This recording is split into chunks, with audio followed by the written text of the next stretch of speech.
Or don't you see that I don't know, that I know how these gentlemen operate?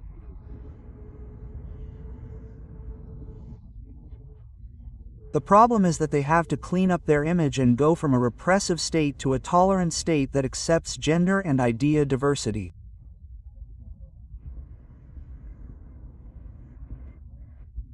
And they have a dirty and shameful past, 63 years of abuse, and so they have to clean up their image of what they have done in those 63 years. And that is why there is an emphasis on approving the family code with a duality.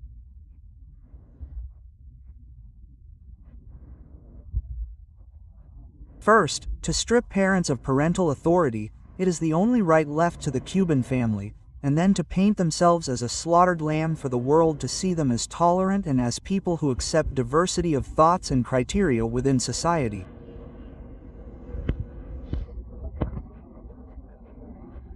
I already know these people, my son. My son, I know how these people operate, my son. They have been doing the same thing for 63 years, beating up the people, beating up everything that does not fit within the parameters of the system and the Communist Party. But nobody trusts them anymore. The world doesn't believe them anymore, and that's why it won't lend to them. Because they've bitten the entire neighborhood. And when you bite the entire neighborhood and ask for pork fillet here, coffee there, and sugar from a guinea pig, and clothes and shoes here, and tomorrow you'll pay, and you don't pay anyone, and in the end the people don't pay you anything. And that's what's happened with this issue, and people are tired of them. The people got tired. The world can't stand them or tolerate them anymore.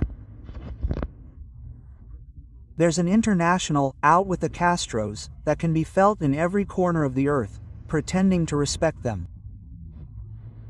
Who have these people respected? Never, ever.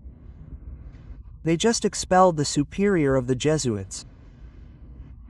But this is good that it's happening to the church, because the Pope is an open communist, an admirer of the Castros and of Raúl Castro above all else. They just imprisoned the bishops and priests in Nicaragua, and the Pope doesn't speak out.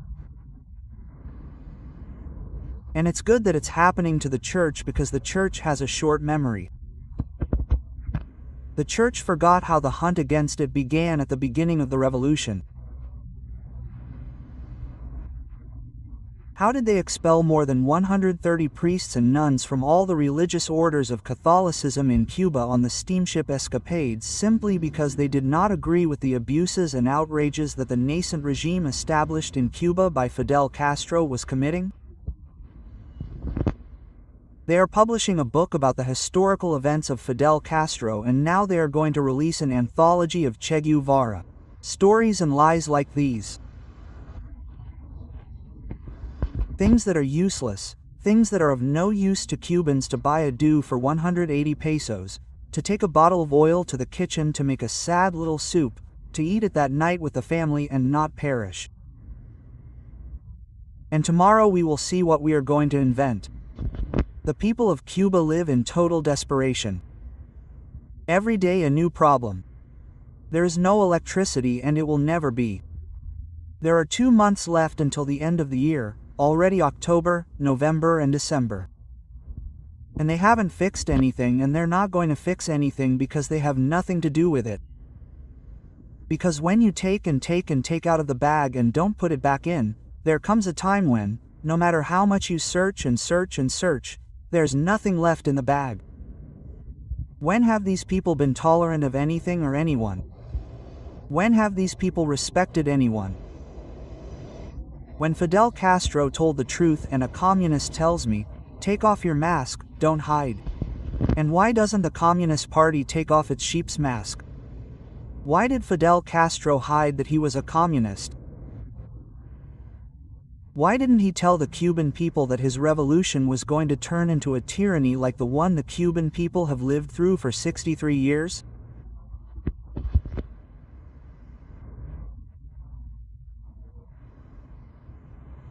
They have always lived in the shadows, hiding in the underbrush of society like a rectuming there, hiding, and now they want to act like they are tolerant, respectful, and accepting.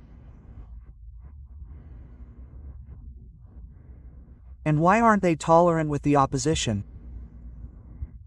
Why don't they go and release Ferrer, Dennis Soli, Michael, Luis Manuel, all the Ampacu boys in prison, Andy, Wilver Aguilera Bravo's son, and all the boys from July 11th? Why don't they release them if they've become tolerant? If they're so kind, if they have so much heart in their chests? That slogan of a Cuba, put heart into it. It's time to bring out the feelings in that heart and free the political prisoners, give freedom and democracy to the people of Cuba. It's been 63 years of ending and messing around. Today I was looking at the photos of Miami. Miami is the fourth most beautiful city in the world and the most beautiful in the United States.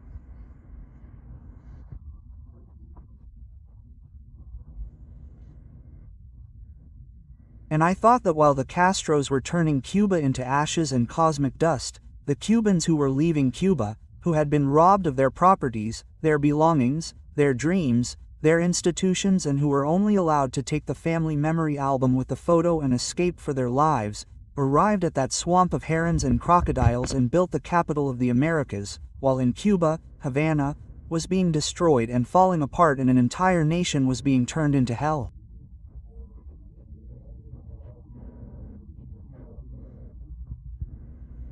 That is communism. I remember that in my town there was a boy who had been homosexual since he was a child. His name was Tatica. He was the son of the party leader. When he was 12 years old, he dressed as a militiaman, but he became effeminate and effeminate.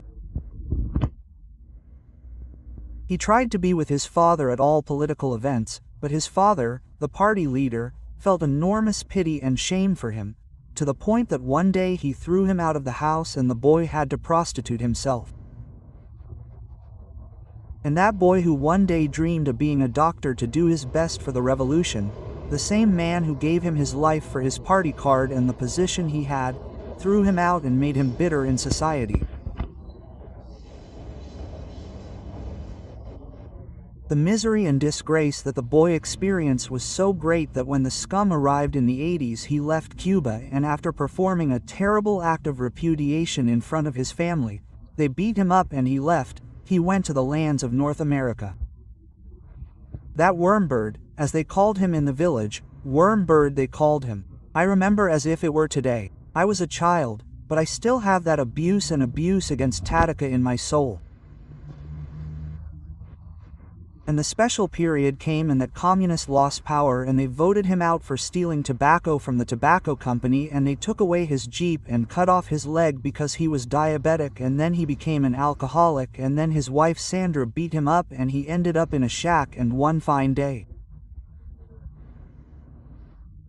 in 1994, I parked a tour bus in front of the house and a pretty brunette got out.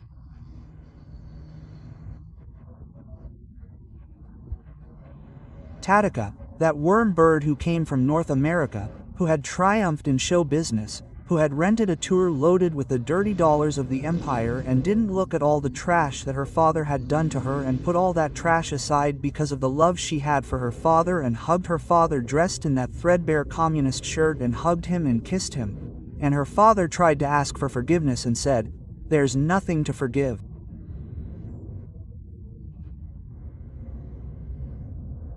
And she took care of the needs of her father, her mother and her brothers, and pulled them out of misery and out of that miserable town. That is communism, a miserable system that doesn't deserve to exist in this world. A system that even devours children like Saturn.